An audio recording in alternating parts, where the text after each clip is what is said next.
স্কলারশিপে যারা কলেজ এবং ইউনিভার্সিটিতে নতুন রেজিস্ট্রেশন মানে পড়াশোনা করছে, নতুন রেজিস্ট্রেশন করতে যাচ্ছিল, প্রবলেম হচ্ছিল রেজিস্ট্রেশন নিয়ে এবং রোল নাম্বার নিয়ে। তো তাদের প্রবলেম এখন সলভ হয়ে গেছে।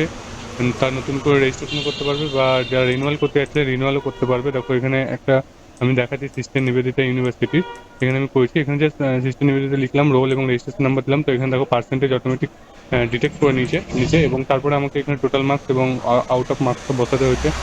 এবং আমি এটা করেই দেখাচ্ছি না, শুধু আমি নেক্সট পেজেও গিয়ে দেখাবো যে কি করে নেক্সট পেজে গিয়ে তোমাদের যে ইউটিলাইজেশন ফর্ম যেটা হয় সেটা ডাউনলোড করবো। দেখো আমি 7 নেক্সট করছি। 7 নেক্সট করার আগে আমি বলে দিই এটা হচ্ছে বিটেক স্টুডেন্ট। দেখো বিটেক স্টুডেন্ট মানে তো হচ্ছে তোমার কলেজ বা ইউনিভার্সিটিতে পড়ে। তো এটা করলাম এবং নেক্সট করবো। এখানে নামটা দিতে ভুলে গেছিলাম, নামটা দিতে হবে।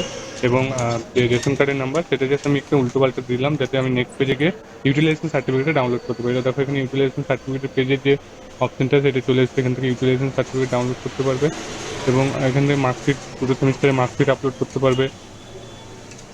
তো আমি দেখিয়ে দিই এটা যে এটা ডাউনলোড করলাম ইউটিলাইজেশন সার্টিফিকেট, সেটা হচ্ছে দেখো খ্রিস্টান নিবেদিতা ইউনিভার্সিটির স্টুডেন্টের, কারণ আমি একটু আগে দেখালাম খ্রিস্টান নিবেদিতা ইউনিভার্সিটির উপরে দেখো লেখা আছে খ্রিস্টান নিবেদিতা ইউনিভার্সিটি।